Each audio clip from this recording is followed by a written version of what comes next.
What's up, family? This is your man, not your boy. Go Black to Africa. So, hey, I wanted to do this video here because, you know, we are a stiff necked, hard headed people. We are a people that, you know, I think sometimes we don't get it. But anyway, before I even get into all that right there, let me give a shout out to each and every one of you all that's out there. Go hard, Gambia. What's happening, man? Good to see you around. Mikhail, you doing a private army in Africa. Best of luck to you, brother. I hope that works well for you. Fidawari, hey, what's happening? Peace to you. DJ Mo Funk TV, what's happening? Salute to you. 24 hours insight. Peace and love. Feet Funkerson. Sup, family? What's up with you? Yes, family. Stephanie Thomas. Greetings by my beautiful family. Greetings to you too. You know, I'm tired, y'all. I'm tired, and sometimes I tell y'all, sometimes I think, what is this all for? Even though I'm so thankful and appreciative of many of people who's thanked me for their journey visiting Africa, those who even moved to Africa. But the sad part about it is that we're still disconnected. We're still dysfunctional. And I know it takes years for that. But it saddened my heart when I got news that 4 married couples in Gambia, to be exact, broke up, got a divorce. And you tell me that you moved all the way to Africa, leaving a struggle that you claim that was in the Western world, that you can come all the way to Africa and break up and go through a divorce. I'll tell you this right here. This is why I tell people right here, when people talk all that garbage about, I want to go to Africa, I want to help Africa. And I keep saying, you can't help Africa. Africa's been around for tens of thousands of years. Africa doesn't need anybody's help. None whatsoever. People want to think about this development thing. And I say, when you come to Africa, Africa can heal you and it can teach you. And you can learn from Africa. But see, when I just was told that, 4 of these family members who are YouTubers, 4 couples, broken up, divorced. That's like, really? You could talk bad about other folk in the systems you came out of, and you're going to break up. It's like me almost saying, I'm done with Pan-African. Being a Pan-Africanist, because our people are just like, we don't get it. We're so dysfunctional. We're lost. Is there any hope? Is there any hope really in unity? Even in Africa. Most Africans don't even know that they're even, colonized in the mind. Most Africans, because, they want to follow the money, they will sell their souls. I'm not saying all. I'm saying there are those out there who will sell their babies, sell themselves, and sell everything else to get their hands on some money. I see that people, in America and other places will sell you out. Will turn you over. Will come in and infiltrate. Will come and dismantle what many are trying to call themselves building and growing together. We sit here and talk about, whether it was Marcus Garvey or if you want to even go further back, Frederick Douglass or those there, some of them I question, some reasons, some things I question how Pan-African some of them were. But I ain't gonna get into that because I might talk about some of y'all heroes in your whatever. But I'm saying this is that, it was the FBI's, the CIA's, and the government bodies who dismantled a lot of these. And it had to always take them to get into a foothold in these by finding somebody who they could sell out or buy out in order to gain intelligence of these groups in order for them not to be able to survive. It's happened ever since, and it's happened to this day. You know, if you are leading any type of group wherever, they're going to take you out, do away with you. But how is it that we are so dysfunctional? We can dismantle our own marriages, our own families. These are people who brought kids with them. These are people who talk so bad about a white system that they get here to Africa and just gonna break up. Some found probably new honeys and bunnies. You know, it's amazing, really. Time tells on everybody. And I've said this before. Africa, what's up, Steve Copley? What's up, brother? Africa will expose your weaknesses. Africa will expose your fears. Africa will expose your doubts. It will show you if you really think you strong. It will test your marriage. It will test your manhood. It will test your discipline. It will test your womanhood. It will test your family. And we all think we're going to come to Africa and sing Kumbaya and on these YouTube channels, faking the funk. Now, I understand each business is their own business, but I'm telling you this right here.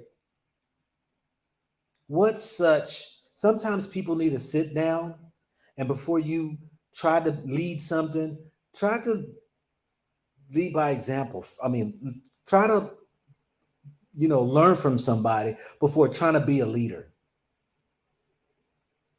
How is it that we claim that we're strong and trying to build communities, and we're scamming each other? More brothers and sisters here taking advantage of those. I got to go through a whole haywire of brothers and sisters from America because they scamming folks. I can't even use this context to help people out.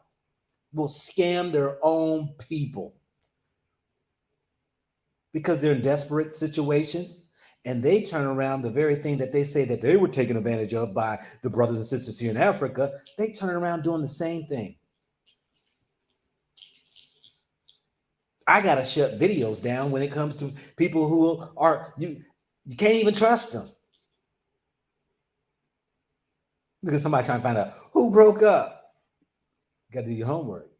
You got to know people on the ground. Got to know people on the ground. But, this whole family-oriented thing and this unity, I've said it and said it time again, that, you know what? This is why I don't hang with expats, because it takes a time for us to be able to get ourselves together, where we're trying to flock together and build communities, and we're trying to go ahead and do this thing together. And then you have sick people who needs to get somewhere by themselves on their own desert island and get themselves together, but rather will come with the same junk and the mess that they were in and try to go ahead and cause havoc within small circles.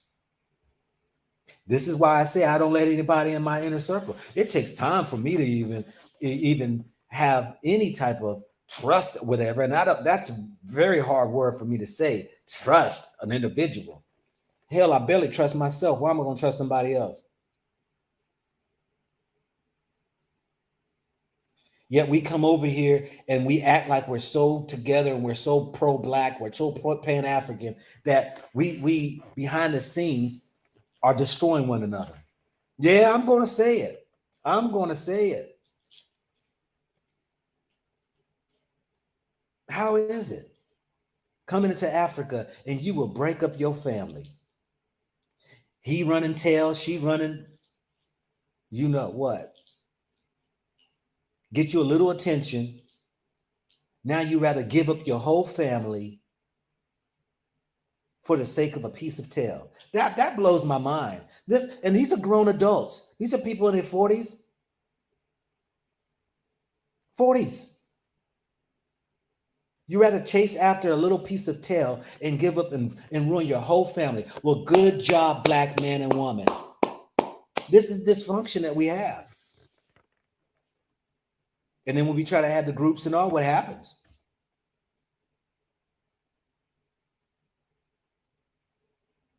That's why I stated myself. I do my YouTube channel and I sit here and I just try to be a good example for those people so that they can see that there is at least somebody here who's going to follow the Most High and have some sense of integrity about himself. I'm not saying I haven't made mistakes. Lord knows, look, I've been through a divorce before, but I can sit here and say, I ain't never leave my family for the sake of some piece of tail, for the sake of what? This is what happens to the brothers and sisters. They come here. Wife done found her a new John.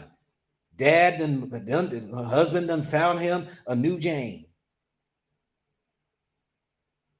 People trying to get community groups together, and you got those who come in and just tear it apart and have the nerve to come to Africa talking about unity. I know people trying to start communities, dismantle. And then come out the same breath and talk about the white man. Had a sister yesterday. Disappointing. Disappointing. If she's watching, she'll know who I'm talking about. I keep telling people, you're a celebrity, you're famous. No, I'm not. You're a star. No, I'm not. Don't call me that. That's disrespectful to me to call me such. Don't even compare me to these daggone gimmicks out here who are claim to be for people, but will sell their own people out. So people want to take selfies with me. My thing is, you want to take a selfie with me, give me an interview. Don't waste my time. Don't even come talk to me just to get a selfie. I'm not no star. I'm not this person that you feel like you got to rub up against. So the lady, this sister's got to be in her 40s. This is what I'm talking about. See, I'm gonna let a lot of stuff out here tonight. You know what I'm saying? Tonight is like vent night. You know what I mean? Tonight is going to be like vent night because I don't like blasting our people, but sometimes we need a kick in the ass. Sometimes we need a kick in the ass. So the sister wants to take a selfie with me. I said, I only do selfies if if you're willing to give me an interview. This is for the people. This is for our family. This ain't about me. This ain't about you trying to sit next to me and get a selfie. Okay, all right, yes, we'll go ahead. We can go ahead and do it. We'll do an interview. Okay, we're gonna do an interview now. We take a selfie. Yes, this is a woman in her 40s, claiming to be woke, and then renege on the deal. Liar, deceiver, fake. This is what we are. Now, I know the rest of the world is the same way, but let's just talk about us because we need to kick in the ass because my thing is that we can't admit to our faults. How effed up we are.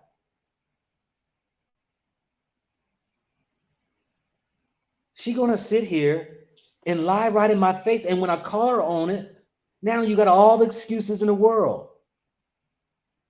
A liar, a cheat, a deceiver. Those type will sell you out.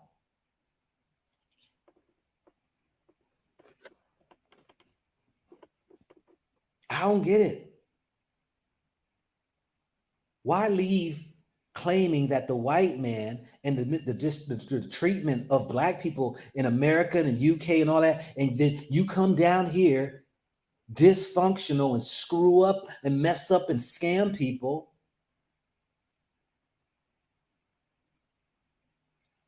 Four families I know got a divorce. Huh?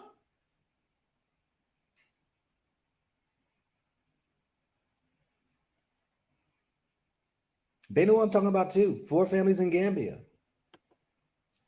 Now, I haven't spoken to them personally, but the person that shared with me is very credible. Very credible.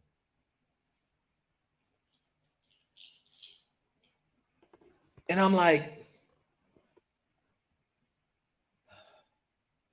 We could sit back here and we could talk about cop killings, but we can't talk about black on black crimes. Nobody wants to address that. Blacks killing blacks.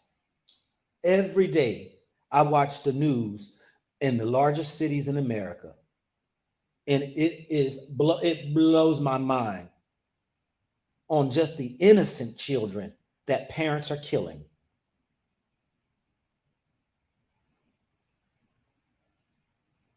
And we can't even admit it.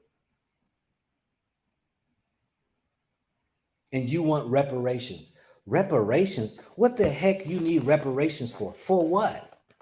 To go steal the next person's money when they get a little bit? What you need reparations for? Reparations for what?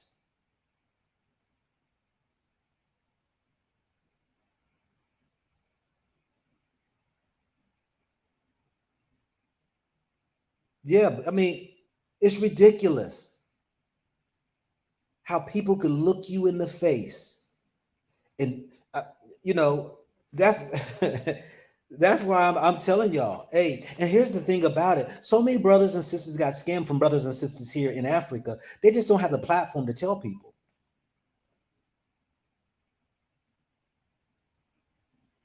I need to go ahead and edit my title too. I need to edit my title too.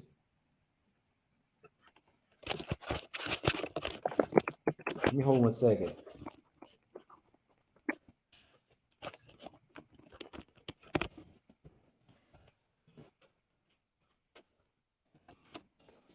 I'm gonna put it on here so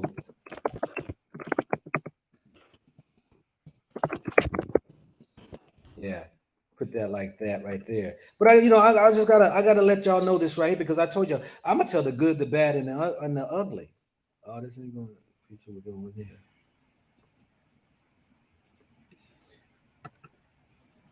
I just let y'all know the truth. You want to come to Africa, you better make sure that you and your marriage is tight. If you come to Africa because you think that maybe you trying to get your husband or wife away from them, like doing their little dirt on the side or whatever, and you think that Africa's going to be the healing for your marriage, I'm telling you, they're going to do what they're going to do here too. We got all these breakups and divorces happening, and yet these people got platforms, and then they smile and act like, oh, it's so great, and they won't even tell you. Can't even tell you the struggles. I mean, why can't we be men and women enough to tell our struggles? I know some people's like, it ain't my business to tell the world what I'm doing behind the scenes. You're absolutely right. But don't misguide people, though. Don't lie to people. Don't take advantage of people. Share the struggles. If you have struggles with, because I'm telling you right here, fellas, I'm going to speak to the fellas right here. Look, I've said this once, I've said it, I'm going to speak to the women too, but let me start with the fellas. Let me tell you the game in Africa. You see, you can get any woman you want, just about. Now, I said just about because I know there are faithful women here. And there are women who hold themselves pure until they're probably waiting for their husbands or what have you. But majority of the women, you can have any one of them that you want. Why? Because they want the dollar. And guess what, sisters? The same go for the men. And you feeling all special because he done spoke a sweet note in your ear. Or the woman, young man, done batter her eyes at you and smiled. And you thinking that, whoa, oh, I got it. She liked me. Or there's something new when they're smiling because they want that god doggone dollar. And you break up your marriage over a piece of tail. For what? That you brought your family and your kids over. Now your kids are affected. This is coming from an elder, y'all. I'm gonna keep it real. I'm gonna keep it real. See, I understand the pain that we go through, and we don't want to share dirt or our problems and stuff like that. But I'll tell you this right here.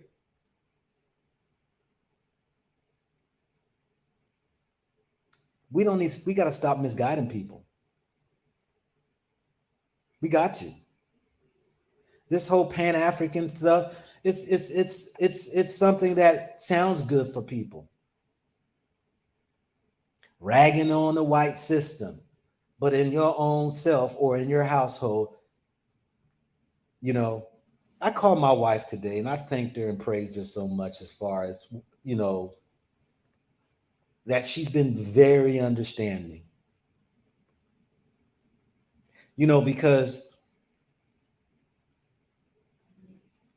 I'm on a mission and I believe I'm being used in a mighty way that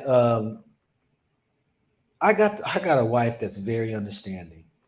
And, I mean, how many sisters would put up with a husband who's traveling the world practically, who would be able to deal with that, you know, who don't even badger me or question, are you with another woman? Are you out there doing whatever? But my wife already knows I love the Most High more than I love her. And I'm going to be loyal and faithful to the Most High beyond just her.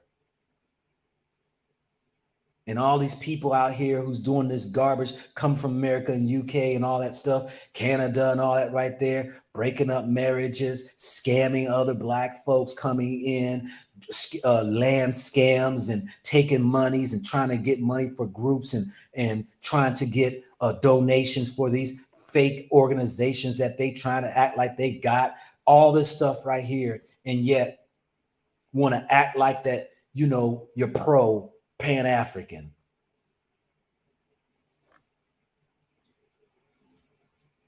This is a shame.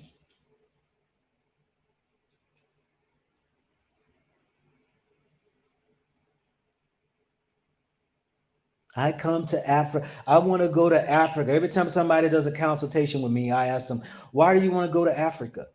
I want to go help Africa. I want to go and, help develop Africa. See, if you got that mindset, family, you'll be the first ones going back to the country you came from. Africa don't need your help. I don't know how else better to say that. I say it 1,000 times. Africa don't need your help. Oh, they love to come see you because they want that money.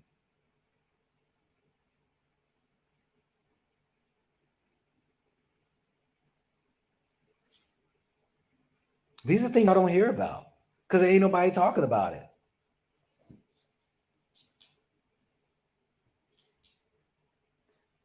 Black families coming over here in Africa, getting all happy and everything. Can't even last 1 year. Got to go start chasing the old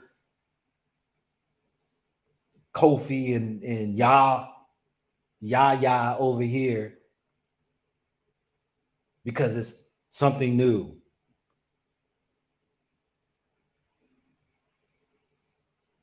To each his own, your business. But I'm just letting the people know. I'm letting the people know the truth that Africa is going to test you. It's going to test your marriage. It's going to test you, your fears, your doubts, everything. Going to test your wallet. It's going to test your intellect. I'm going to tell you right here, when you come to Africa, you become, guess what? Illiterate. You become ignorant. You become uneducated. All your degrees in the world don't do nothing here in Africa. Africa will use you up, spit you out, and tell you thank you. Or, excuse me, tell you, I'm so sorry. I'm so sorry. That's what majority say when they know they did something wrong, was lying and wasn't being honest and all that right there, which is a way of life for most here. I think it's just a way of life for some. For some, I'm not saying all, but I think really lying and deception is really just. It seems like it's just a way of life to look you bold in your face and tell you something without blinking and be a bold-faced lie. And when you call them out on it, I'm so sorry. I'm just so sorry. I'm so sorry. Yeah, happens in America too. Happens over and everywhere else. Anytime you find us, or we within our own selves, we know how to take advantage and scam and scheme and plot and all that other stuff against one another. That's what we do. But we do all this, but crooked inwardly.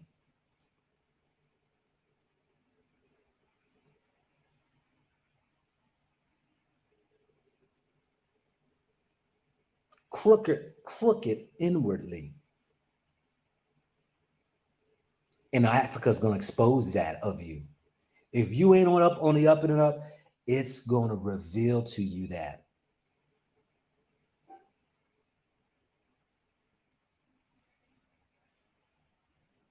It's going to reveal it to you, family. Everybody acting as though that Africa is this safe haven. Africa's not a safe haven. I'm telling you, you're going to be a sitting duck out here and will be tested. This is why many people come here and other African Americans know how to scam you.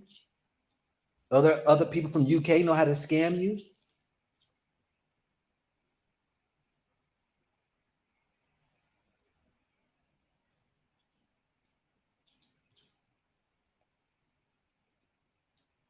I was talking to a brother and a Ghanaian, and this brother from America owes him some money. And he says to me, he was upset because he didn't get his money. And he says to me, he thinks he's smarter than me. He thinks he's smarter than me. I said, no, he don't think he's smarter than you. He just thinks you're stupid. Because to play a game, you think somebody's stupid. It ain't the case. And when I told him that, it's like a light bulb with him. He was like, I guess you're right. Yeah, he don't think he's smarter than you. He just thinks you're stupid.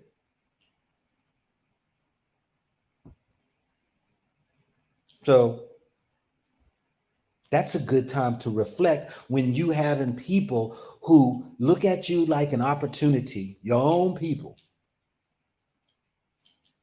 for the sake of money, will scam you out because they're not telling you they struggling over here. Struggling.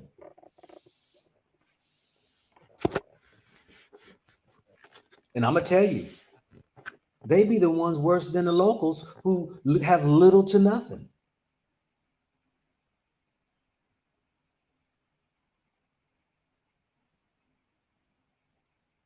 I've seen so many go back to America, UK, Canada, because they just don't know how to manage. I had this couple tell me they came to Africa with $35,000. And I was like, 35,000 with a family. I spent 40 some thousand last year. And I said, what is your residual income? You got a business, internet business, or you got a job or something? No, we're looking at trying to start a business here, and we are trying to get ourselves, established, this and that. Okay. I mean, it's doable if you know what you're doing. But did you have a business when you was back in the States? No. Never had a business before. But you're gonna come to Africa and start a business. Really. You're gonna come to Africa and start a business, but you ain't never had a business before in UK, America, whatever. No. Good luck. Y'all know what the biggest scam from those coming from the West world, from our own people? Land. Land.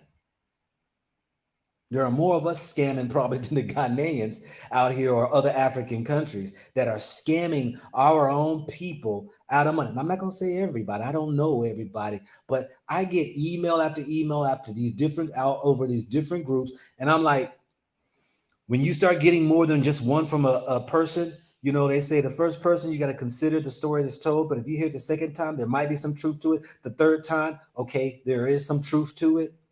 Yeah.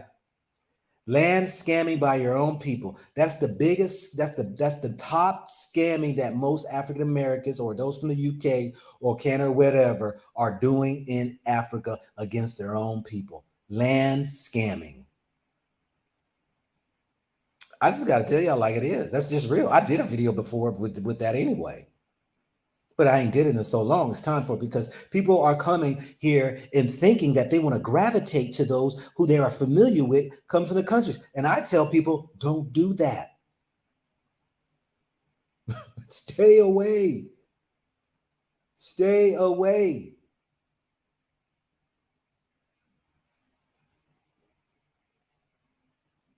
Figure things out yourself.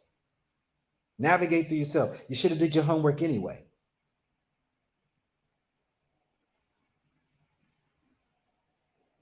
Some people say, you know, I saw a video or two out there, Go Black is a scammer. Please explain to me how am I scamming people? You know, please explain to me. But, you know, their thing is, oh, he's selling people out. I'm selling people out because I'm telling people, showing people housings, the cost of housings. I don't get involved in that. Land, I don't get involved with land. I don't get involved with building houses. I don't get involved with that.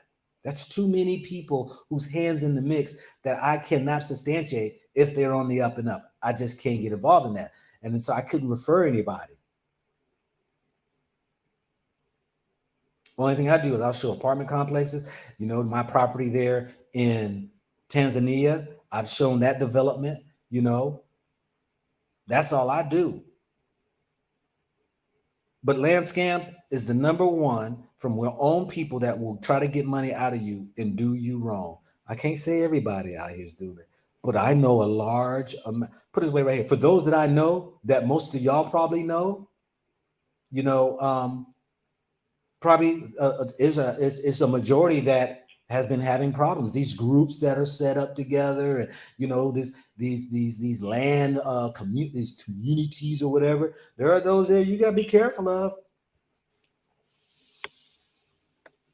You gotta be careful. But we all talk about Pan-Africanism. We all talk about pro-Black. We talk about uniting. We talk about all this stuff. Families are breaking up over here. What kind of memories you're leaving in your own child's mind when you get to Africa that y'all decide y'all gonna divorce or split up? What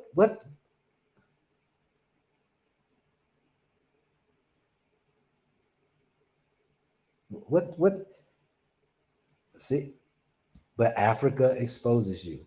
Let me go ahead and just link right here. Because do y'all believe that the Pan-Africanism, the unity of our people, is it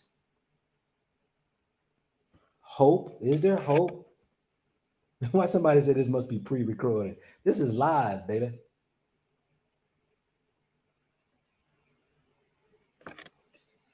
Is there hope for Black? I mean, is there hope? I've said, let's see, the chat is in the link, you all. The chat is in the link. I've said this right here. I think it's done in America because everybody's in their own categories, their own groups, their own little identities. I mean, you know, collectively, how many, you know, because these, you know, just people say, I'm going to stay here and fight for my country. My ancestors built this country. I'm not going nowhere. And we want reparations. Please share with me who is the voice for the Black people that is pushing that bill or agenda for that. What group is out there that's making that movement? Please share with me. The link is in the chat. Do you believe that the Pan-African movement is just a joke? Do you think there is hope left for people to unite and gather together? I don't see it. I don't see it. And what also I'm going to invoke in that is because spiritually, we are a corrupt, evil, low down, dirty, hands dirty individuals that just ain't got it together. And we can't admit it. You got mamas and dads out there doing their kids out there doing crime, doing all this shabby stuff. Oh, it's my baby. I love them, this and that. You can't even call them out. Husband and wife out there doing what they ain't supposed to be doing. One pointing the finger at the other, causing one to say that they're to blame and all this right here, but can't even admit that your faults.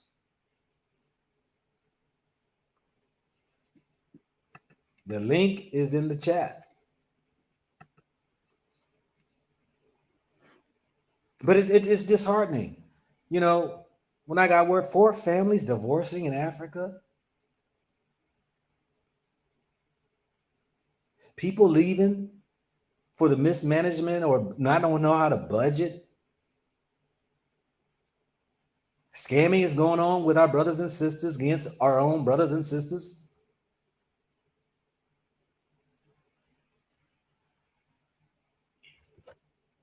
What do you do?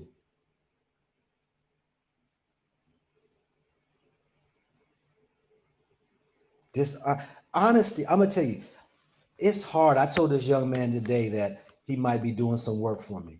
Let me just tell you, I told him, I said, let me just share with you who I am, okay? I'm a very meticulous man. I'm meticulous at times. And you know what? Integrity has to be at its utmost. I'm a man that's going to tell you like it is. I'm going to be straight for you. I don't tiptoe around no bushes. I don't hop around any trees. I'm straight to the point. And I will hold my integrity and be honest with you as we walk out this business venture. What about you? Oh yeah. So he says, Edward Mitchell, what's happening? Hey, nothing much. Can you hear me okay? I can hear you. Okay. Yeah. What's good with you? What you I got? catch your show every so often. Yeah, sorry for my messy hair. Not much. Like I said, I was looking at this chat and I can tell that our people are just lost. They're just lost. There's not a we have to uncolonize the mind. Yeah, 'cause the mind is where we've been we've been put on under so much. They don't realize that this was a whooping, as if you were a child by the Most High Yah, and they don't understand that they got whipped. Like I say, that's the primary problem I'm finding. Is like say, we see how people, oh, Pan Africa, Pan this, or African unity, when the main thing is we have to get it right with the Creator first, and that requires us to obey the law. And in obeying the law, we treat everybody with respect, and that pretty much does it all right there. Yeah, yeah. Like I say, You know, you hit on something there because I mean there is no morality. You know, there's little to no morality today. Today is like you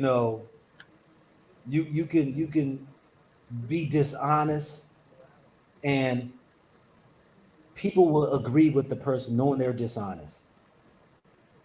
They you can people don't have no sense of integrity. There's no honor to one's word. We used to say words my bond. There's no ethic. There's no hope. There's no belief. There's none of these things that even there's very little of it left out here. Thank goodness there are those out here who have it, but yes, collectively as a whole, it's very disappointing. yeah, it's you're right. You're 100% right. It's very. disappointing when you look out. Like I said, we got to look at it as in the case of decolonizing the mind. We have to, because how they teach others to be like them is with capitalism. Yeah. Capitalism is Yeah. like they teach others to be like them, to have no care about nothing but profit, only money, money, money. It's all has to deal with they teach everybody through their capitalism. That's how it's done.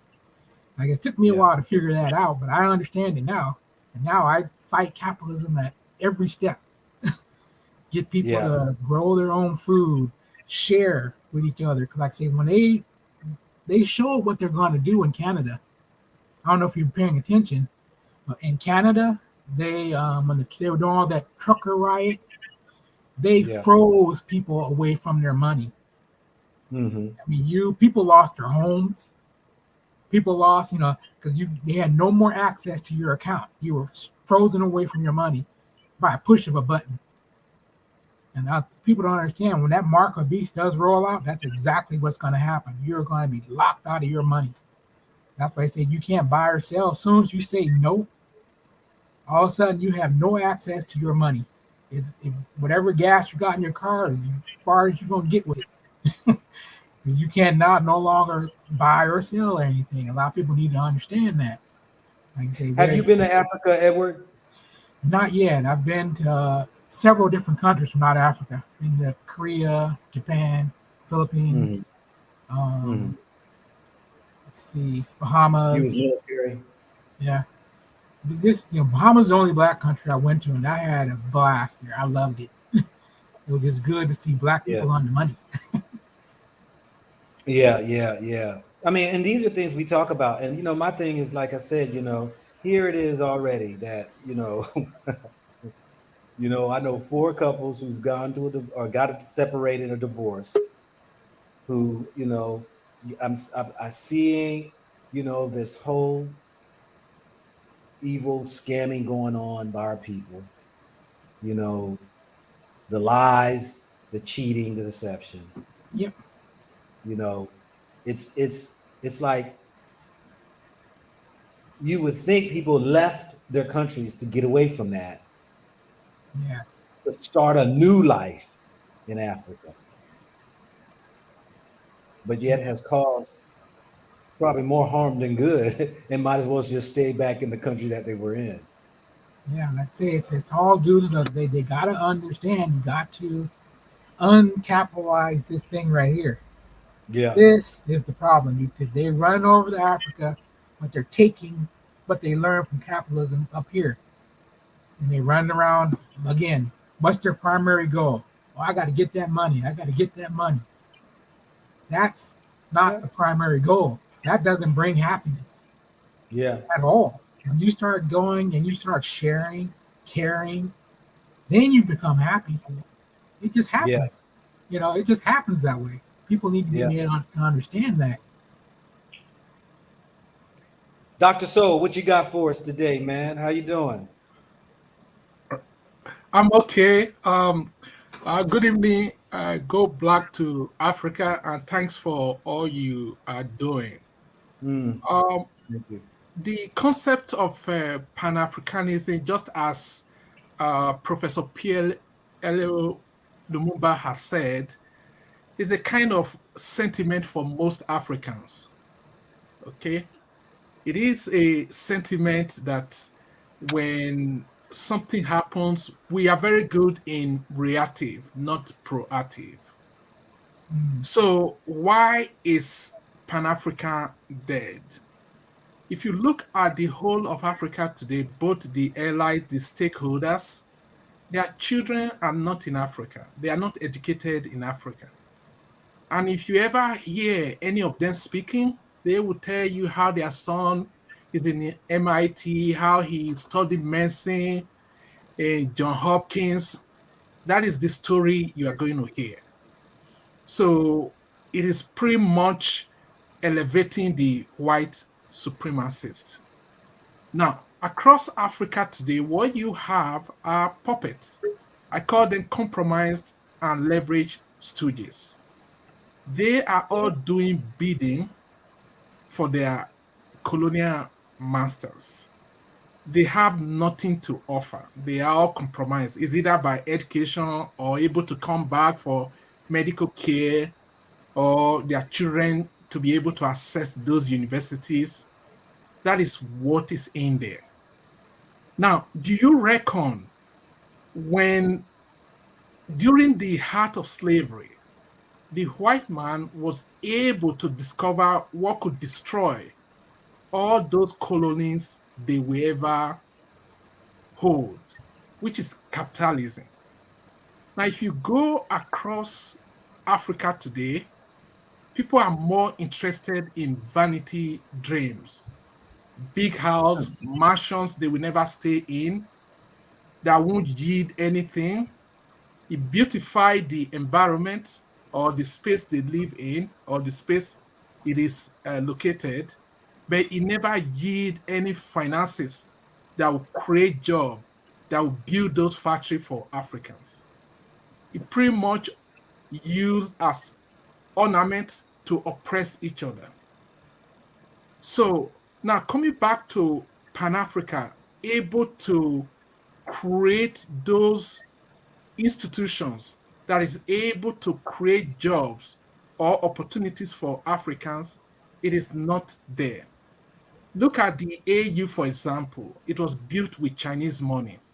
The budget of the AU is being paid for by Europeans. Whoever that pays the piper dictates the tune. So looking at those things, on the people, the stakeholders who have been able to take Africa forward, Pan-Africa is dead. For ordinary person like you and me who cares about the state of Africa, we can't do anything. We don't have the resources to do anything. So that is my opinion. It is dead because the stranglehold on Africa is too much. Look at the military bases in Africa. Look at the economic shackle of the continent. So what do we have? We're pretty much back to square one. There's an economic enslavement, which we can't even get out of it. Now there is looming debt, which these new generation have created. And there is also the selling of land away.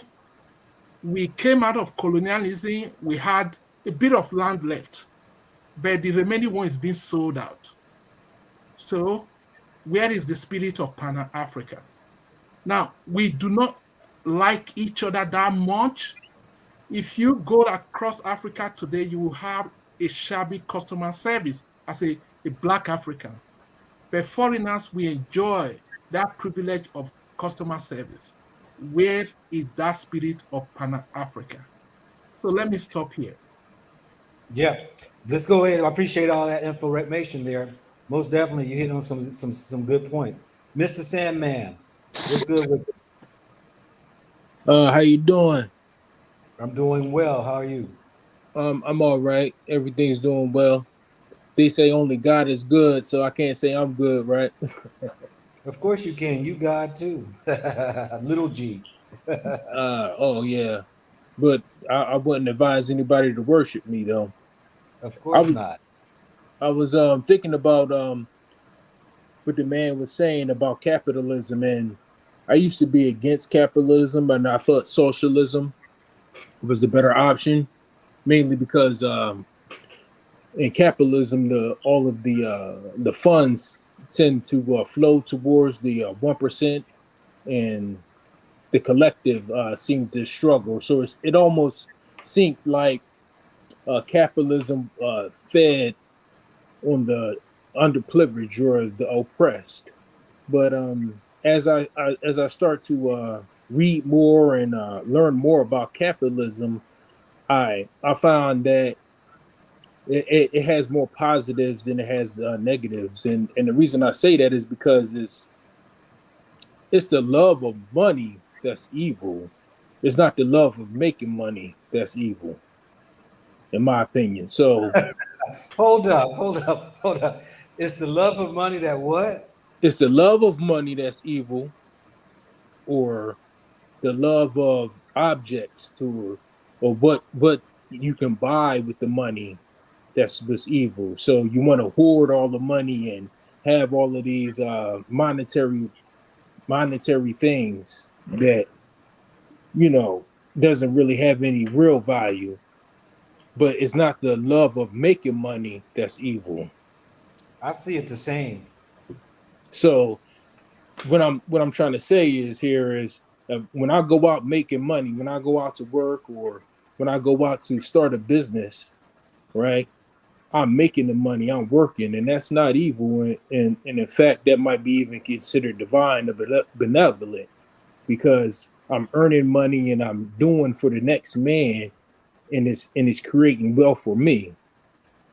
But if I just sit in my wealthy estate, not doing nothing for the people, not providing them with, I don't know, the carpentry service to build their homes or the gardening service to, beautify their properties, then that's what is a virus or would be negative to a society. So if I come to Africa or if I come anywhere and I provide for the people my services and it improves their lives and they compensate me for my services, then I did a job well done and we're both, happy for what I did for the people and what they did for me so that I can take care of my family. So I believe that we as a people we have to look at capitalism a different way. Capitalism isn't about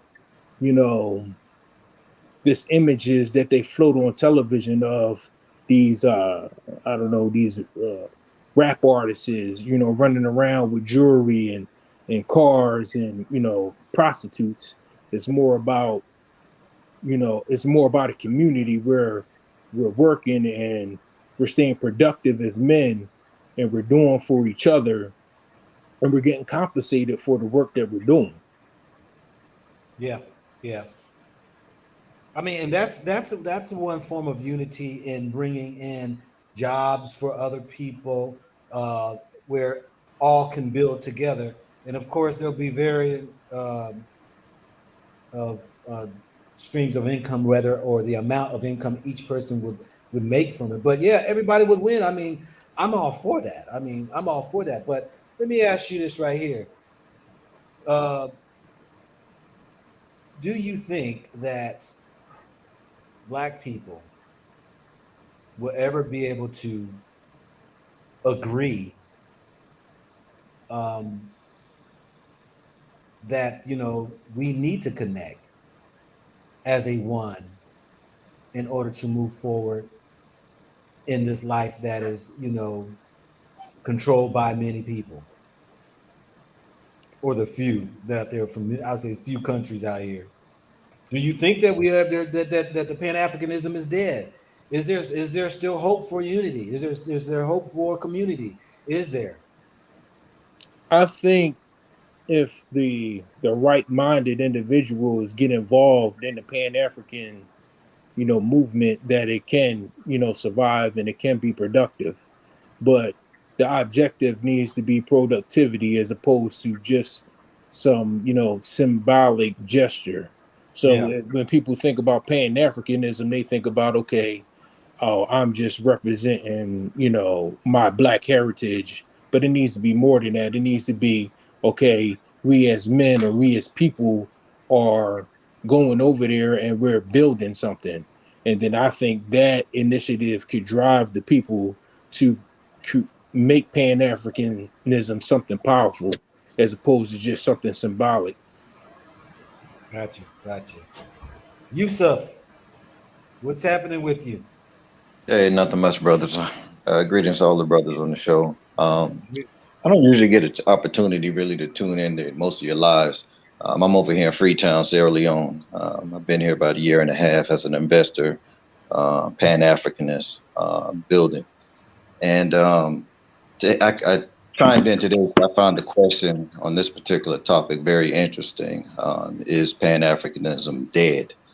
And my immediately and strong answer is no, it's not dead. However, I think that you have two different classes of Africans who enter into this space not fully prepared. And I think that's one of the things I appreciate about your channel so much, is that in your travels, you do highlight and touch on some of the realities that you face here on the continent, that are not necessarily always reported accurately. There are challenges here, and it takes a different kind of individual, and something that I think Dr. Soul, who checked out, and then the brother Edward Mitchell was touching on, when you talk about the mindset of the individual. You have a lot of people who in America, African Americans, who are educated, but who groom in that system, the American system. Go to school, get a job, everything's going to be cushy, do your time, you can retire, and life is supposed to be gravy. But they have no understanding of the struggle on this part of the continent, some of the effects of the white supremacy, some of the effects of the colonialism, and some of the day-to-day things that are still challenging the developmental mind state of the African here. And I'm getting to a point, so just follow me for a second.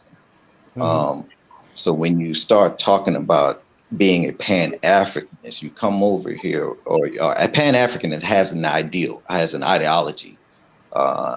Black first, unity, controlling our own resources, controlling our own land, building up the African nation as a world, as a global power, not necessarily subscribing to the tribalisms or the regionalisms or the religions, things that separate us.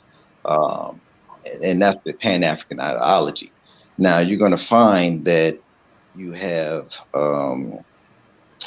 there's a disconnect between, like I said, we're all in our infancy, especially those who are in America or in the diaspora, period, who grew up in the diaspora, work and know that system, and then transition or try to come over here and are completely,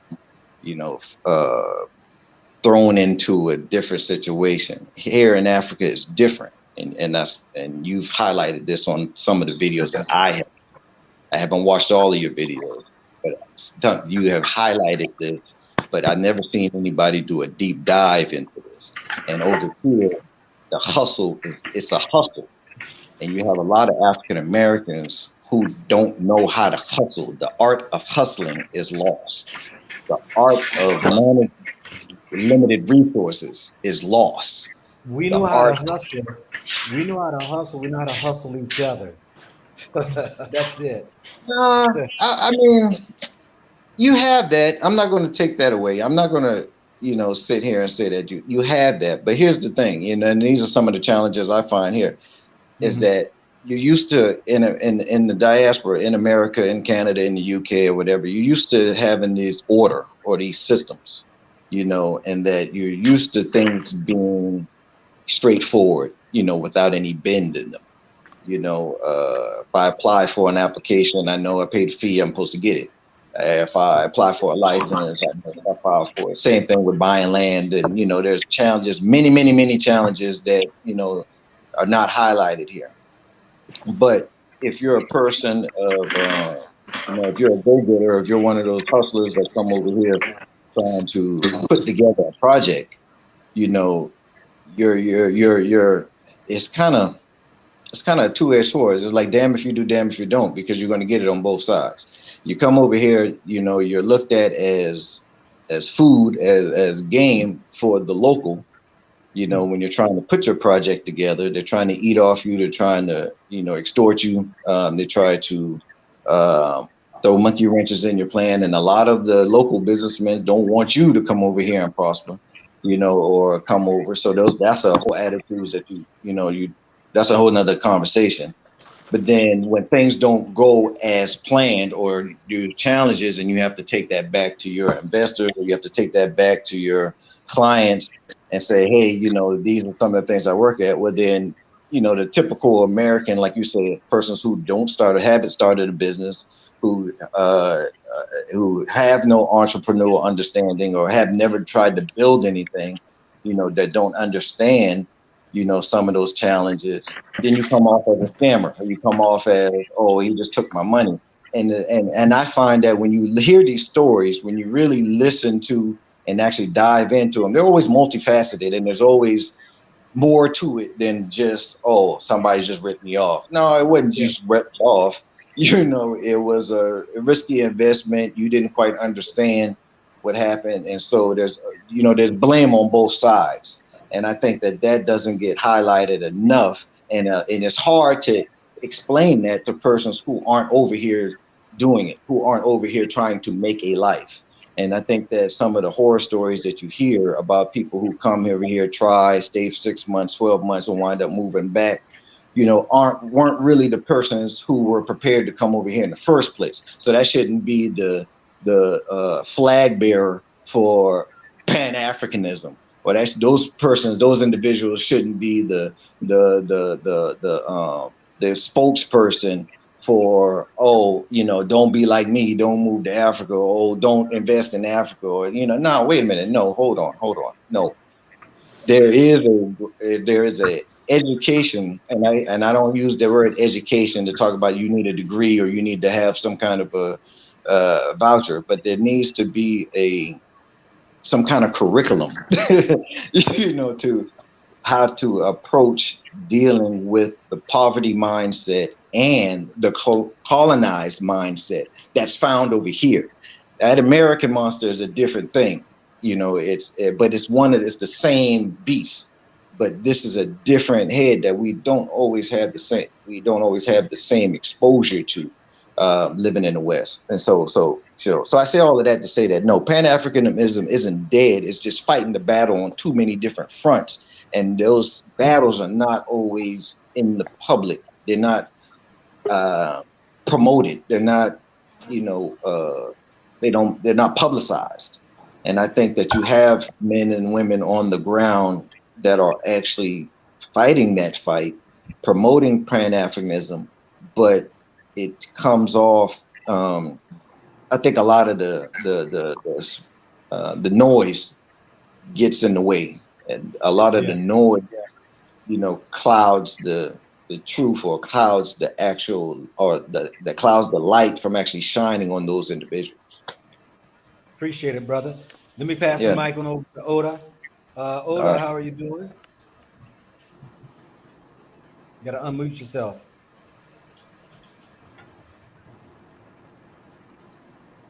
Okay, Oda, you gotta unmute yourself. I'm gonna pass the mic on. Can you hear me now? Okay, yes. Uhuru go black. Uhuru. Thanks for having us on, and thank you very much for all the great work that you do for our people. Appreciate it. So, Pan-Africanism is not dead. That's my opinion. If you look at Africa, in the recent years, there have been a resurgence of Africans demanding that the previous generation did not demand. In the case of France, for example, it has been on the back of West African countries for the last 60 years. But over the last few years, they are being challenged. They are being kicked out of Mali, and it is done by this generation. 60% of that African population is under 20 years old. So they are the one that really matters. And in my views, based on what I see in West Africa, what I see in South Africa with the economic freedom fighter, what I see within the diaspora, it seems to me that we are in a period where things are moving. And it might be understandable that for those of you who are on the ground to some time feel a little bit dejected because of some of our people that do not get the message and that are dragging their feet. But if this is a battle that has no end, we just Can do I our bit and we ask a move on. question? We Just are like a standing quick question. of giants, and another generation will pick up, but the fight goes on. Yeah, yeah. Well, I appreciate that, brother. Most definitely. I mean, I must say though, there you do definitely have a point because you do see, like I said, freedom fighters. You do see some of these presidents that are like Mali, who's kicking out the French military. The onesies and the twosies are coming along, and you do see some headway. And I've said this before, as far as Africa is concerned, that yeah, definitely most of the countries have received their freedoms within the last 30, 40 years. And so everything's still new. And I'm quite sure it takes a time to get those systems in place in order for it to be running like a smooth machine. So I appreciate you on that. Let me pass this mic on to the thinking space. All right. Thinking, hello. Okay, I'm back. I got a couple questions. Is Pan-African, is that for Africa? Because I have done research on that, and I have found that it actually was supposed to serve its purpose in Africa fully originally. And then, because like if you really think about it, Africa does need to tear down those barriers that it did not put up. And the culture, it just has to be, you have to respect the tribes and the cultures and the identities that are already there. And as soon as Africa can do that, I feel like that would be the start of Pan-Africanism. I don't think that it's an American thing like it was originally for us. And I don't hate Pan-Africanism. I think it has a purpose. It's just, I don't think it's for America. And why is that? Because either it's the people that's leading the group, it's not coming from our community. It wasn't created by our community. And that's really why we can't lead it. We can't be a part of something we did not create. It's really, it's for Africa. It's only Africans that can move like that. And I know it. It's only Africans that can move in its own concept that is built, that it understands.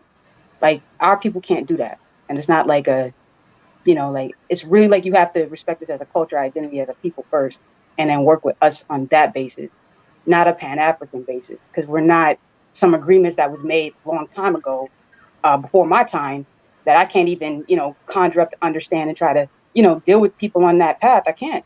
I'm not there. Like, I don't know anything about it. Well, I hear you. My thing is that we all Africans. Yeah. And we all, at some form or fashion, can bring a unity within, like a unity in our mindset of becoming one, and that's bridging those gaps across the diaspora to where we all connect together. Like I see the movement as far as people have been coming back to Africa for years, and there's been people who've been leaving for years. But Yeah. I think that in Africa, you're right. I see a lot more headway today than you see in America when it comes to those respects of people's having their freedoms, people who are really looking to disconnect with some of the Western worlds. You see that in some places in Africa. Yeah. Mass Quasi. Hmm? I'm calling on Mass Quasi. I'm just gonna pass the mic to Mass Quasi. Yes, sir. How you doing? Go Black. Good, man. What's good with you? Everything's great. Yeah, the brother Yusuf, he hit on a lot of important ideas in terms of the idea of Pan-African, what that represent Pan-Africanism. Now with the movement, with us coming over, one can actually take that movement, right, and exploit it. And we're largely, most of the people are looking to come over. They're looking at certain individuals who don't represent the movement. And what I mean by that is they represent individual brands. So you'll have someone coming saying, hey, come over to Africa, and I'm going to be the gateway for you. But it's all about their business and their personal agenda. And what happens in those situations is you have competition, and you have that same capital Western mindset and all of its trickery, all of its lies, all of its deception that is coming in, and it's really destroying the spirit of Pan-Africanism, in which we all should be representing on this side. But we know just getting on a plane and going 9,000 miles is not going to change the person. And for me, I thought, because I've been over about 7 years, coming over about 7, 8 years, been living 4.5 years. Earlier I was naive to think that everybody that was going to come over here were going to be people who really, really understood the mission. And even before I left out of my compound, I was training people for 2.5 years. I had my business in the straight states. I had money. I didn't need to come over here and find an income stream. So I came over because I just wanted to escape the oppression, escape the self-hate within our community. And, I wanted to be able to come and then, be able to really make a contribution in terms of legacy, and sharing the knowledge that I've obtained. And I was able to do that successfully by training quite a few people and preparing them for a time when, repats would come. And, a lot of people would challenge that and say, in terms of my integration and in terms of my philanthropy and giving back, there's people who have capitalist agenda that would try to cover that up, or would try to smother that. You know what I mean? And then, a lot of us that's here really doing the work, we're not, really on YouTube like that. I think this is probably like the third time that I ever got on a live, over the past few years, what I mean?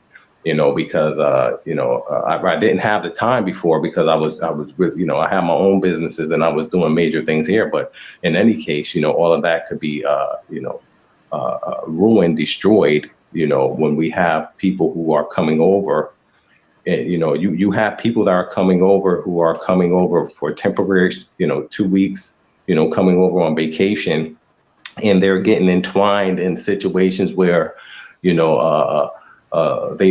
might get a little bit more exposure than they would normally have. So if they, like the brother said, if they have a misunderstanding in a business deal, that get blown out of proportion, on top of, people who are on the ground who would agitate that and fan the flames of it. And I think that's just horrible that we have to discuss that, but that's reality. And I think we can move forward once we collectively start to hold each other accountable. We don't have to hold hands, but we have to be people who represent at least a level of integrity that will allow us to be respected in countries that we're going into. Well, you still in Gambia. Yeah.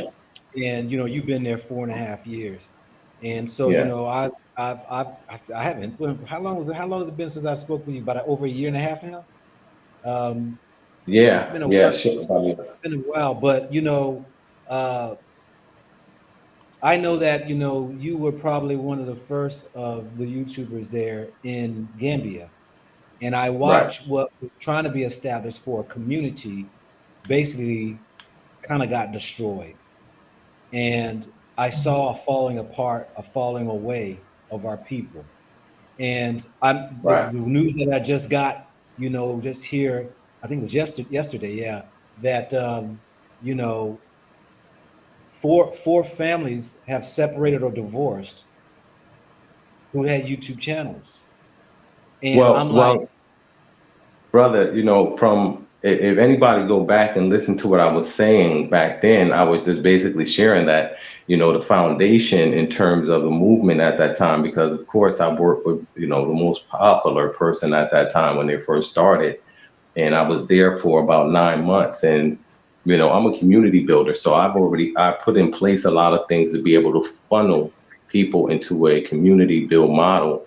And, that wasn't allowed to happen under the first individual. And this individual was very visible, because like I said, they were able to gain a lot of subscribers before anybody got here. But in any case, as we see now, everything, the direction that the people went in, because we're largely consumers.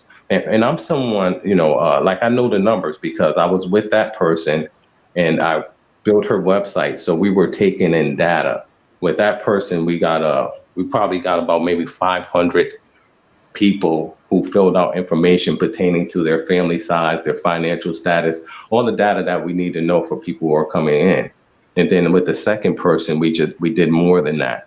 We were actually able to build, have hundreds and hundreds of investors and things like that. And we're able to lay a foundation. But in any case, when you have people who didn't understand really, or nor did they want to understand, I think we're fighting something greater, just self-hate and division amongst, brothers and sisters and things like that. And just the respect that we need to have for brothers and sisters that are already in place doing things, and just general respect. What we saw is a lot of really disrespect at a high level. And, it just came at a very bad time in a situation where, we had a clean slate. And then that became very tarnished at a very high level. But it was because of the support of, competition, when the individuals that came that didn't understand, instead of them being encouraged to do things the right way, just in case you're wrong, you know what I mean? Nobody's right. Yeah. What you got to add, Edward? West, and to, like I said, I'm sorry. Oh, you broke up. I thought you were finished. To have them, support. Like even now, we have people here who are supporting people that are coming into the country. We just had a situation with a brother and we had his business was attacked in the same way. A very humble brother. And we had two individuals from the States, staying at his property, and the lady, she was obsessed with him. And I know the situation very well. And then what the lady did is she went to YouTubers here who just out of old jealousy, old hate, old division, they went and they went on a live, and they spread lies that a lady sent to them in an email. And they, you can share things, but you might not want to put people's name out there unless you have facts. And I think, too much of that has been presented to our public as fact in the past, and it's been extremely devastating, even to a point to whereas, of course, with the situation I have, all of that went to the highest level of the authorities, they went through everything. And I was, we were clear with that situation. My former business partner, from day one, I said, hey, everything falls on me because they did their part. What they, everything that came to them, they gave to me. So boom, I'll go through the dirt. You understand what I'm saying? But in any case, it would have never made it to the authorities if it hadn't been for a YouTuber here who were helping the people that came into the country, only to continue to add insult to injury. The people were already in the wrong, but because of personal vendetta, there was a utilization of the system to try to bring me in and have me criminally prosecuted, which didn't happen. It was dropped immediately. Let me ask you, let me ask you this right here. What, in your opinion, and where you are, because you are in a smaller country where most expats are going to run across each other. What is the pulse of the people here? Is it healthy? Are there more? Is it more negative energy coming into the community? I mean, because this is what we're talking about. Why can't we connect together and become unified instead of divide? I'll be blunt here, because in the past people have said, hey, he's so ambiguous, he's hiding things. When I started working with Blacksit early on, as a business developer, when I went to Blacksit, I had 4 people already with me that was working with me, but we went there to help her be able to, grow her channel. So we did everything at that time. We were working Sunday to Monday for no money. I was with her 9 months. It wasn't until, for 4 or 5 months that we start selling land, but in any case, early on, I saw problems. I said, hey, if we don't, because I asked her to interview another family that Well, was let, here. let They me were let very me say this, popular. Quasi. Let me say Yeah. this right here. I'm not Yeah. going to talk about anybody's name and being specific to try to Okay. Right. put Definitely. somebody out.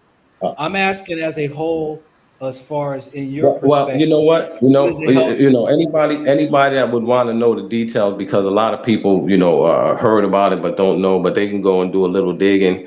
But in any case, we went down. A young lady came into the country. She's been doing a lot of research, and we end up bumping into a family, a YouTube family from the U.S., and there was a confrontation. You understand what I'm saying? And I was trying to calm the confrontation down. I've always been the one trying to bring everyone together. Then these egos won't allow people to come together. They don't want to let things go.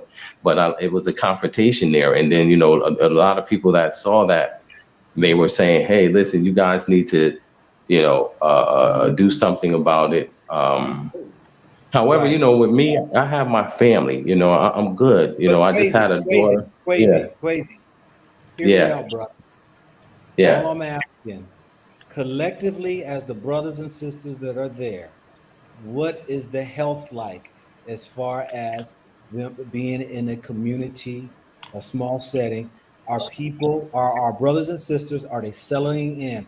Are things becoming No, functional? no. What is that? I don't need to know about individuals, but you and your perspective, your opinion, because this is what Pan-Africanism people are talking about: leaving their countries, Right. coming to Africa, and yet trying to set a course of a happier life, uniting with one another. What is the pulse? What is the health like to you in your opinion? It's like Can I get an answer to that? it's not working. It's not working out. Like you said, a Your lot of the connection. models that the people were following after, they're getting divorced. Because and how the way that people are doing it. Like we had a family here that just had their second break-in 2 years. Okay, so when they build a house, they build boys' quarters on the compound for a reason, because of power of the culture, you always have someone there. So us coming from the West, we might just build our house without the boys' quarters. And then when we leave to go, 20, 30 minutes into town, we come back and the house is broken into. But so and then I mean, it's just it's just us being who we are. But there are people who are being successful, but like I said, I think we've already saw through the disruption. There's definitely issues here on the ground. Let me pass the mic to Yusuf, because Yusuf, you've been there a year and a half in Sierra Leone. What is your opinion, perspective of the brothers and sisters? Are people settling in, or is there dysfunctions? Are there building communities? What do you Well, say? long story short, I mean, the long story short answer to that is that they're going to have the same dysfunction and the same problems that they had in diaspora. They're just going to like I said, 9,000, like Tracy said, 9,000 miles doesn't change who you are.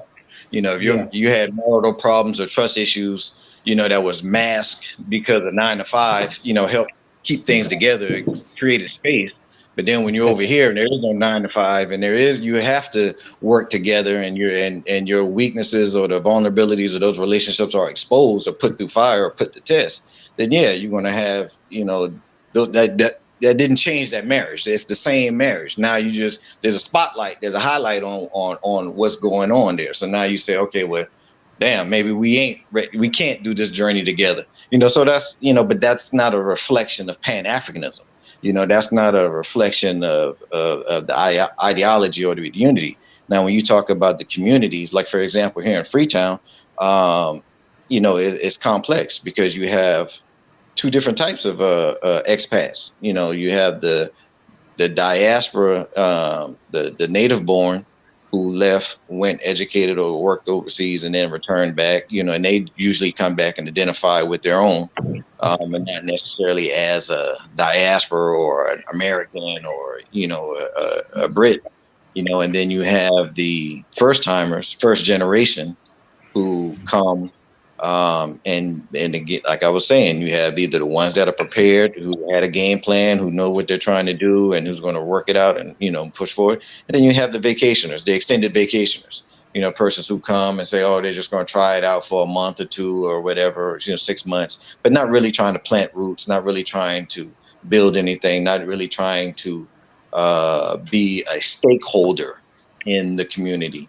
So they're floating around and they're just living life like it's on vacation, so living off of whatever savings or YouTube, monies that they're getting or whatever. And that's, how they make it.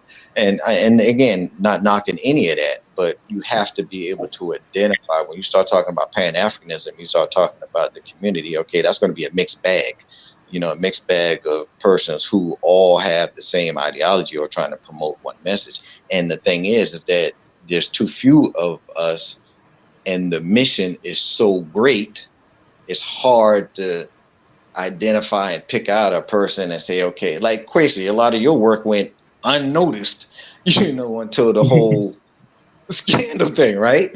So, but, if you weren't on the ground, if you wasn't in Senegambia or bouncing around, you wouldn't know or bump into these people. If you weren't actually reaching out, trying to network and make connections, you would never meet, a Quasi, or you would never meet, a me or a lot of other people, so you can't don't let this YouTube thing fool you and think that that's the accurate representation of Pan-Africanism on the continent. Nah, that's entertainment. That's and I'm not calling you this is not a shot at you by any means to go black, but that's a different world. This YouTube thing is a different world than what's happening. It is. On the I ground. mean, my Pan-African, yeah, oh yeah. I mean, but it's a, I guess you could say it's a, for those who are coming, just to give just a poll of what some are experiencing to the degree of how.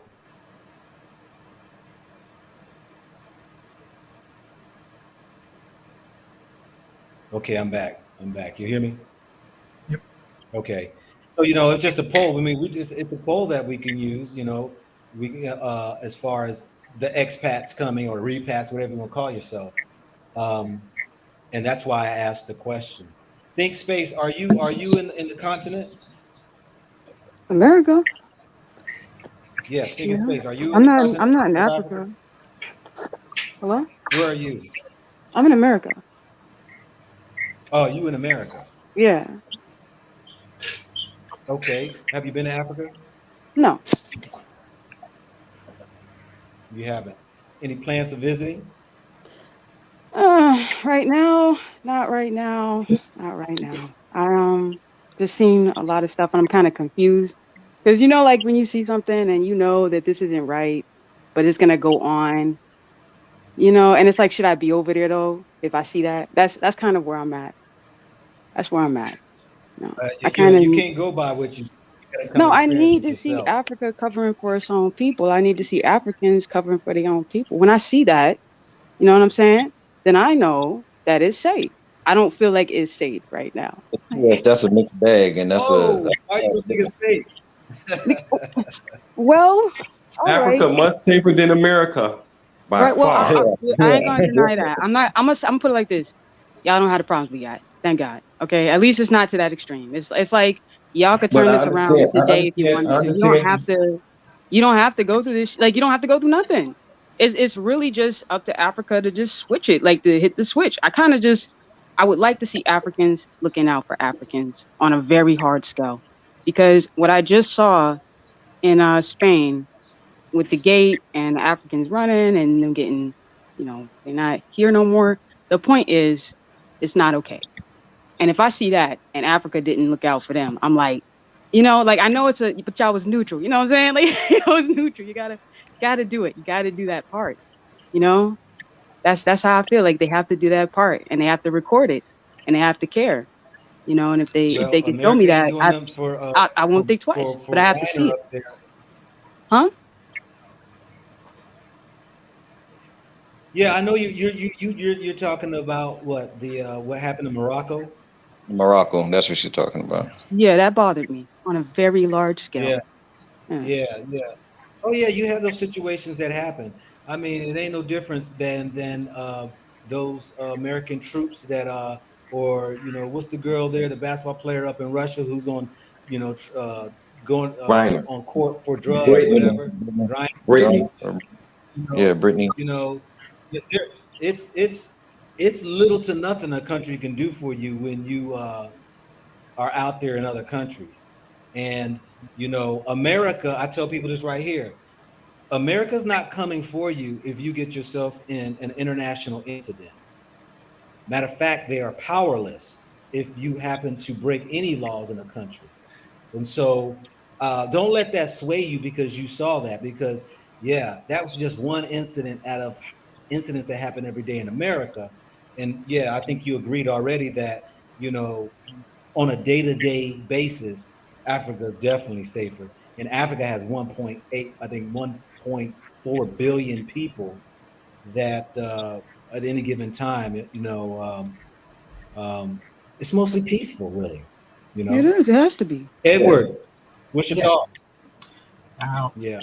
listen to that. Yeah, I remember seeing that people getting slain.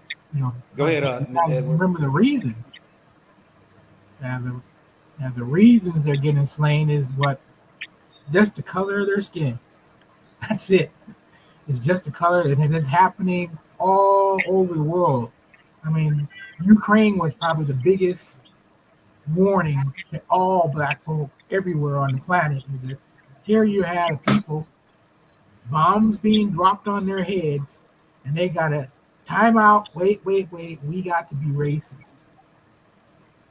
A lot of people didn't catch that. Now, from what I understand on how to turn this mindset around, you have to leave America, and not just for a little bit. I mean, it takes this propaganda they push on you about 3 months to wear off. Then your eyes begin to start seeing things, seeing how you're being treated in America. I see that here, though. I see all that right here. I'm gonna keep it a buck.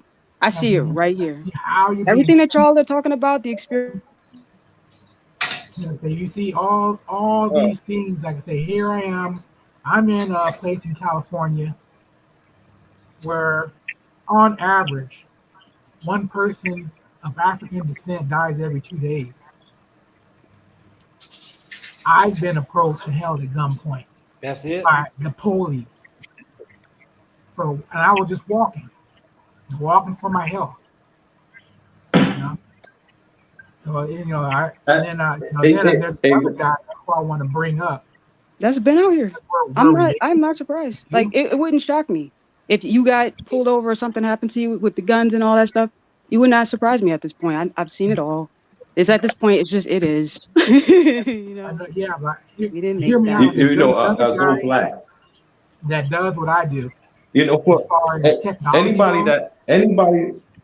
Anybody that want to come over to the continent, I wish I would have done it earlier. About 25 years ago, a brother was saying, hey, we got to get over and build schools and hospitals. And I wasn't interested at all at that time. But after going through all of the challenges that we go through as a people, I was just saw a horrible story about a brother. He took his girlfriend's life. You guys might know about it last year. And then he drove another 20 miles or something and did a live. And he was like, hey, I did something stupid. And he was going through a situation in court. And, he was just fed up. And he took his children's mother life and took his life. And I've been through similar situations, going through court, trying to fight for my children and, and things like that. It's and then it's so many guns. I've been shot at many times and been through the whole thing and been shot. It's just an unnatural environment. And I think it's better for, us to get out of harm's way. I mean, many people are coming over now and unfortunately, you got to be able to weed through the nonsense versus what's real. You know what I mean? And, you can't come. There's many good people down here. Go Black has done a tremendous job in traveling around, speaking with businesses. These are our pioneers. These are our heroes that's opening up these lanes.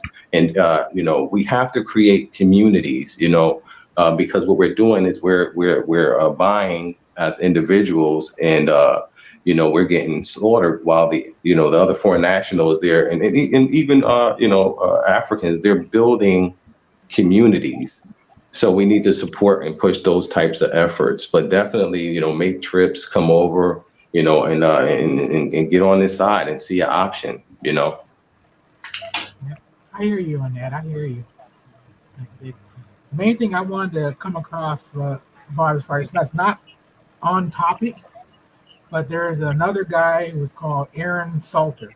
I don't know if you heard him. He was one of that at the store that got slain by that racist. Me and him are in the same technology, the exact same technology where we're capable of phasing out fossil fuel use. And then now he's gone. Now I seem to be the only one left that's capable of doing this. I'm really wanting to get over into Africa right now just to get away from these crazies. Just to get away from these crazies. But I need a little bit more fun before I can do that. But like I said, the technology I'm on, it's not new. It's old. A lot of people have never really heard of it, but it started in, I think, 1968. Some guy ran a car, there's nothing but water in his tank. The IMF, World Bank saw what the guy was doing, talked to his country, and got his country to ban his technology. Like I say, but the only place I can do that now primarily is going to be in Africa. And it has to go from basically business to business, house to house. People, like, once you get the technology, it's yours. If you invent something, don't go sharing it. Don't share it. No. It has to be shared. Like I said, well, not with everybody. Once you get it, it's yours. You no longer got electric bill. You no longer got to pay for gasoline. And you run around for your business. Now, who can compete with you? I don't care if you just sell pizza. Name me one company that has to pay for energy when you don't, that can compete with you. Not many. I mean, y'all get all the time. Works. Now, they killed Aaron Salter. So far, knock on wood, I'm still here, and I'm making my way over to Africa soon. And I'm bringing the technology with me. This technology, they want to look at it differently, but it's in the scriptures. The scriptures talk about this technology coming out during times of great trouble. And we are in times of great trouble. I think all of us can agree on that. We are in times of great trouble now. Mm-hmm. Technology, and I just got enough funding to finish what I started. So that's why I say everything should be going into place. I should be up and running maybe a month or so from now. But Aaron Salter, he was a couple months ahead of me. He was ready to go forward within, I think, 2 weeks before they killed him.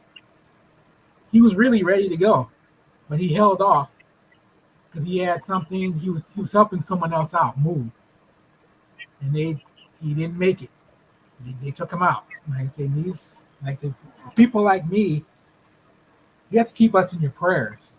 I mean, you really need to keep us in your prayers that we make it out of Babylon, and some would call this place.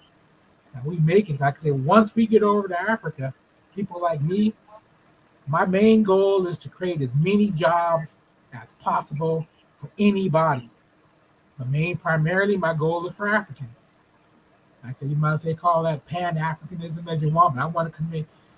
Put jobs in the hands of Africans. And for anyone else in America, you're welcome to come on. I'll hire you.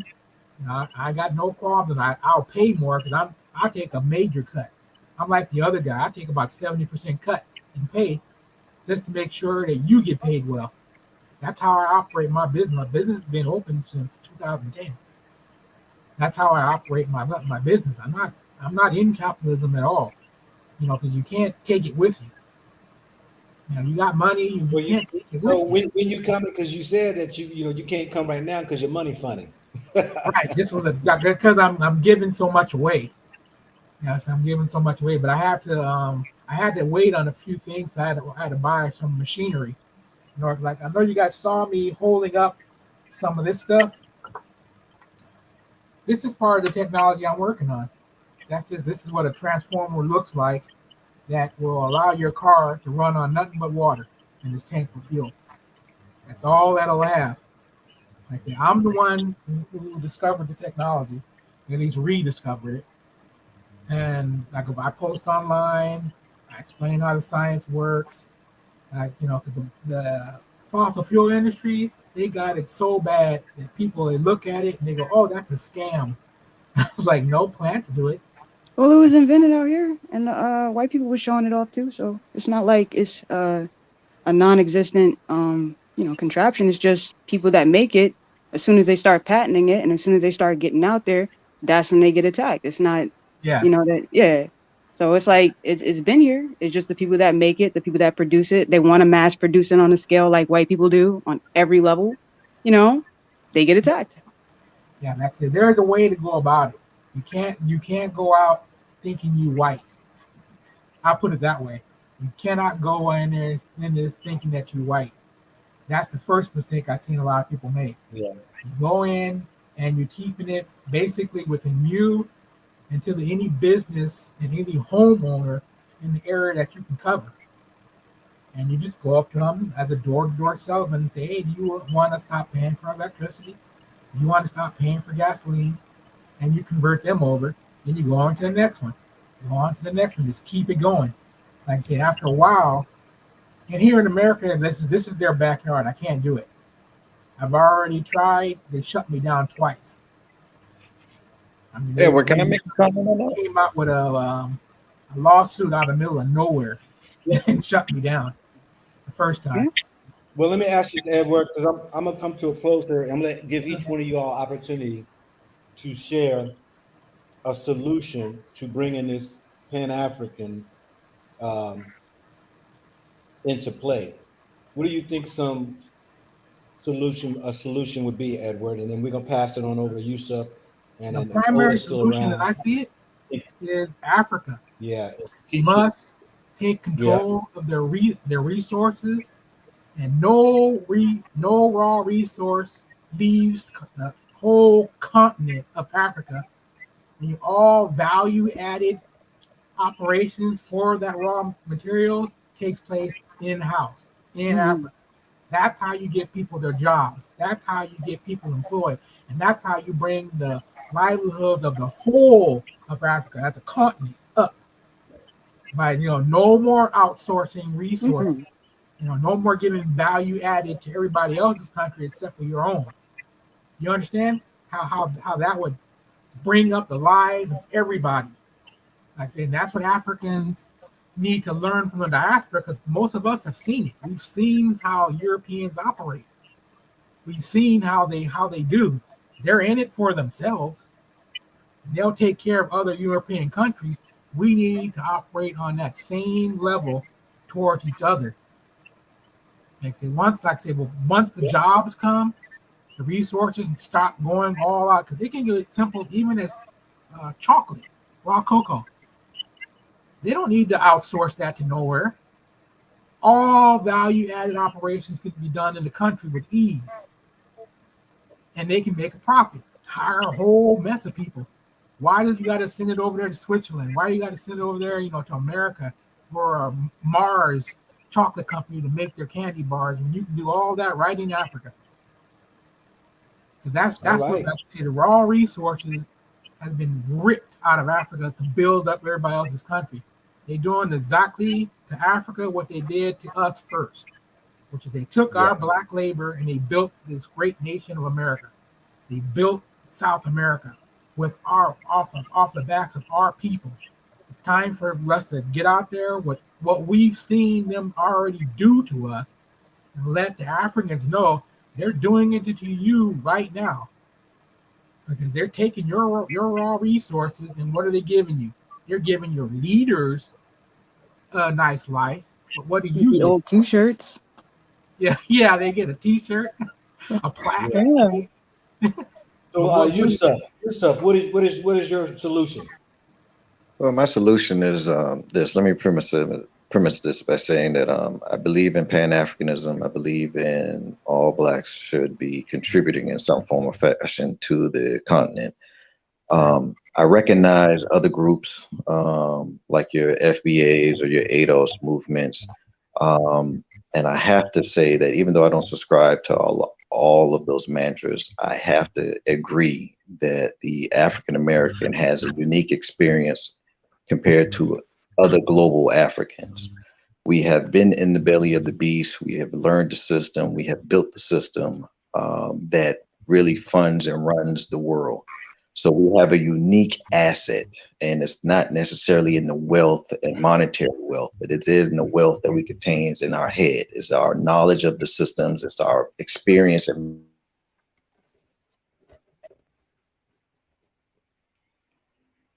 Hello? He dropped off. Oda, are you there? Let's pass the mic to Thinking Space. You got the last word. All right. Well, I Or guess Minister, what that's fine. Africa.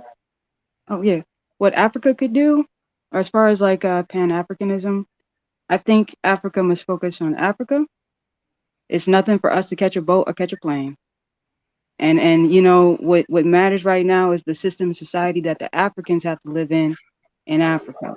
And as soon as that's set up, or as soon as that's being worked on, I truly believe we can have some, that could be respected. That's something that we could work with because then you're doing it.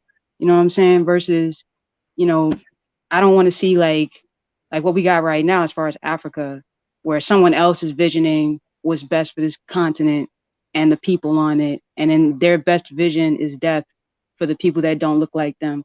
That's ridiculous. I really would like to see the creativity of Africans. I don't care about the West. I don't care if you have to fucking shove it down the toilet, the idea, and say that's not us. Fucking do it. What matters is Africa giving a fuck about the creativity and the people in Africa who produce everything. And as soon as that's honored, I know it's okay. That's how I feel. All righty then. Well, family, it's been great having this conversation, and I appreciate each and every one of you all. Peace and blessings. And I'd say this right here in closing. Unity starts with self. And until we really be able to be open and honest with ourselves, to love ourselves, to admit that we do have faults, it's hard to even try to bring somebody else in who's damaged just like yourself. I mean, I know we collectively want to build a nation, be part of a continent that hopefully can unite within itself. But because we have been separated so long and divided, I think that many are finding it a struggle, especially those who are in leadership roles or the political roles. Hard to give up power when power was given, and you think you really have all the power when you really have none at all. And to be able, and we don't know what goes on behind the scenes when it comes to this political apparatus of governments that are being controlled by the West, or whether it's the Europeans or whether it's the Chinaman, what have you. I think it is a system that has been put in place to keep Africa at bay. But I believe we are smart enough and witty enough to be able to maneuver and to be able to shake the fleas off. And that day will come, I believe. And I still have hope because I have hope in the Most High. And I truly believe that it will be taken care of. But once we find who we are and whose children we are, until that happens, family, we'll be in a struggle and we'll aimlessly wander like we see today, where everybody takes advantage of you because they think we're stupid. and we don't know how smart we really are. With that, family, this is your man, not your boy. Go Black to Africa. Much love to each and every one of you all coming in the chat, those who came onto the panel, those who were in the chat there adding their remarks in, those who gave their financial giving from their hearts. I thank each and every one of you all. There again, like I said, I do this not only for the Most High, but in myself and my family, but I also do it for each and every one of you all who are part of the family. And I'm honored that I have a platform that can bring awareness and education to our people. So thank you very much. Good night, good evening, good morning to each and every one, and wherever y'all may be.